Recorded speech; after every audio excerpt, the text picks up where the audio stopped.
Isak tangis mengiringi keberangkatan 142 calon haji asal Bau-Bau, Sulawesi Tenggara ke Tanah Suci melalui embarkasi Makassar di Bandara Betombaru.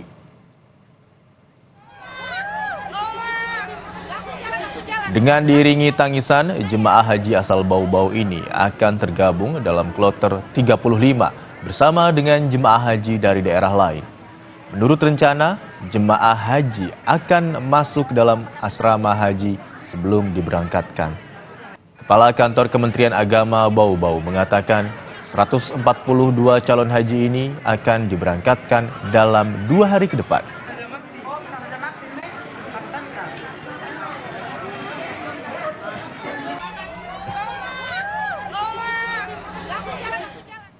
Jelang puncak ibadah haji, jemaah haji diimbau untuk tidak keluar dari kota Mekah sebelum Armusna. Lantaran jemaah nantinya akan kesulitan untuk masuk kembali ke kota Mekah dan harus melewati pemeriksaan dokumen keimigrasian. Aparat keamanan Arab Saudi mulai berjaga di sepanjang jalan menuju Masjidil Haram dan lokasi puncak haji, yakni Arafah, Musdalifah, dan Mina. Salah satu jalan yang dijaga adalah Jalan King Fahd di wilayah Syisyah yang merupakan akses menuju Mina.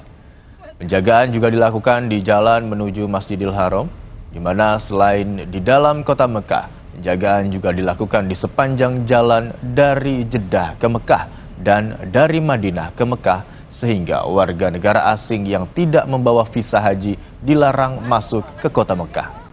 Bahkan, mukimin yang tidak memiliki izin melintas atau murur juga tidak bisa melintas di kota Mekah.